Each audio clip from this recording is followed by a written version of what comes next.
One of the things that you figure out very quickly if you are pursuing comedy, if you don't know it already, is the value of thinking in reverse, of producing an opposing perspective. So Henny Youngman has this one-liner. He's the king of the one-liners. He has this one-liner said that when I read about the dangers of drinking, I stopped. Dilip, what did he stop doing? Think in reverse. I need you to think in reverse. I stopped writing boring papers. So when I read about the dangers of drinking, I stopped reading. Right? So, you know, the normal fill in the blank would be, of course, it's dangerous. I'll stop drinking. Right.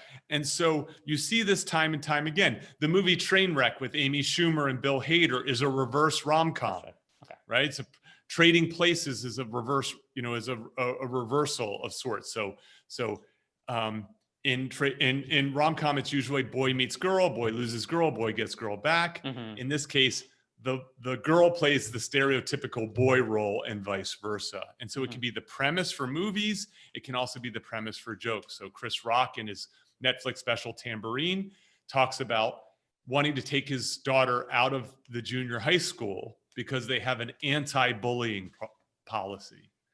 And his thinking is teachers do half the work preparing our kids for the world, and bullies do the other half. Right. That is, bullies prepare kids for a harsh world.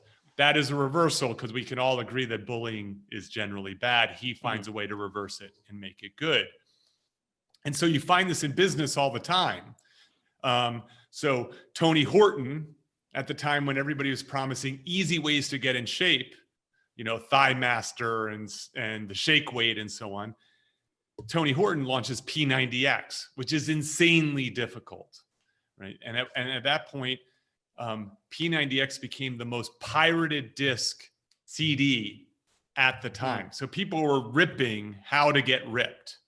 And to this day, P90X is worth $200 million to its parent company, Beachbody.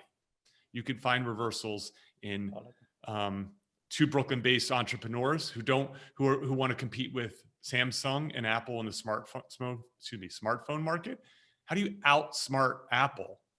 They don't. They create not a smartphone, but rather the dumb phone, right? A phone for people who don't want to be more connected, but rather want to be less connected. Right.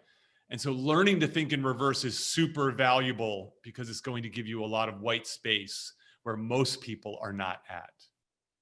So that's interesting in terms of how it would lead us to situations of humor, but help us understand how that might actually be an effective business strategy. If I'm actually a designer or a marketing manager, does reversing it help in any way?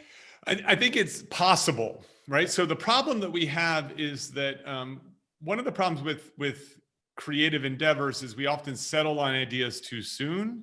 We settle on ideas that are not novel. So my definition of creativity, a creative solution is an original, appropriate solution.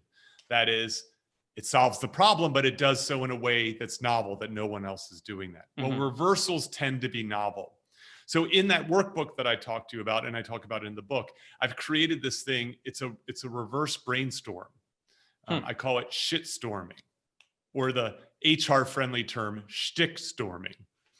And in it, you actually purposely brainstorm truly terrible ideas.